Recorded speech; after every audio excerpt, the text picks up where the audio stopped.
On Friday, 3rd of March, the High Court issued its verdict on our petition challenging the election of Ahmed Abdullahi as the governor of Wajir. Unfortunately, the court upheld the declaration of the governor by the Independent Electoral Commission, IEBC. We are dissatisfied by this decision and want to take this opportunity to announce that we shall move to the Court of Appeal to challenge this verdict. Our decision to appeal is informed by our belief and the evidence and the material fact that the elections were bungled in most of the constituencies in Wajir.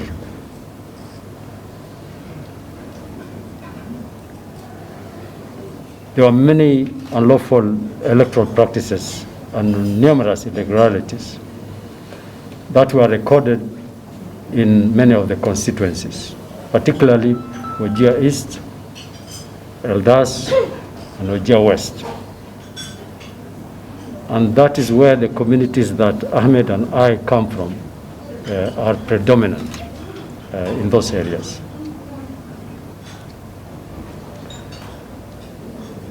This included ballot stuffing, swapping of votes, failure to use the KIMS kits, and delayed transmission to do other things that are illegal. We firmly believe that the election was not free and fair and did not meet the threshold as set out in our Constitution. A fact we hope the appellate courts will agree with us.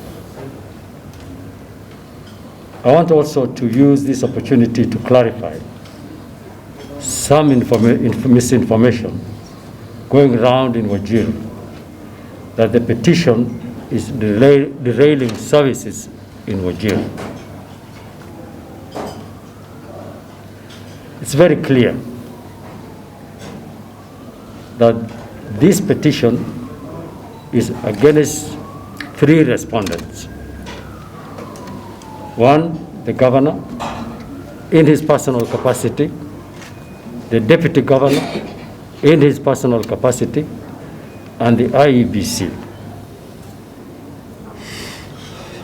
And that we have not taken to court the county government of Wajir.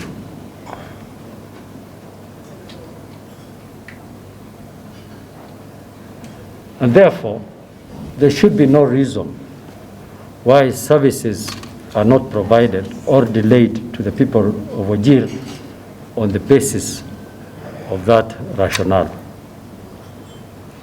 Equating the government of Wajir to two individuals must be seen for what it is. It's an excuse to divert public resources for personal gain through activities that would not serve the people of Wajir's interests.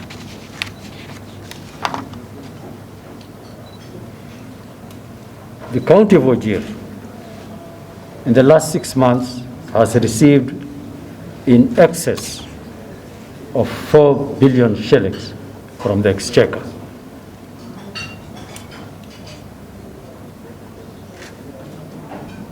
And yet, the services provided by this county is not in tandem with the provision provided by the people of Kenya to the people of Wajir. There is no water in Wajir for the communities. There are no animal feeds. The people of Wajir have moved to other counties to seek pasture and food and water, particularly from those western constituencies of Wajir.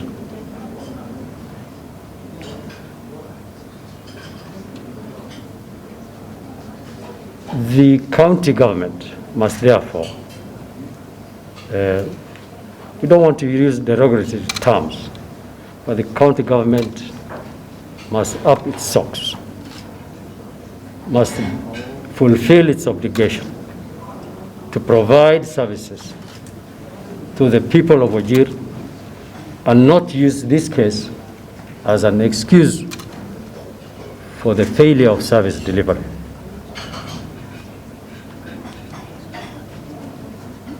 I must say we are very grateful and thankful to the NGOs, the people of particularly Wajir South, the people of Garissa County, the people of Tana River, the people of the locations in Somalia that are our neighbors, for hosting the communities that have left their homes to seek water, food, and pasture. And 80% of the communities have done so. Wajir is in dire crisis, and we want to thank those communities and those governments for supporting the people of Wajir. I want to ask my brother, who holds the office of the governor now, to increase the resources that go to this emergency situation and provide the needful for our communities that are really suffering. While the case is on, we want communities to maintain peace and brotherhood. I know sometimes this kind of event creates disharmony within the community. But the purpose of this case is not just to give redress to what we think was illegal, but to promote institutionalism in our communities in northern Kenya. We want to look different from what is happening in our neighboring countries. And we want to look very much so like what is happening in other communities in this country. Thank you very much.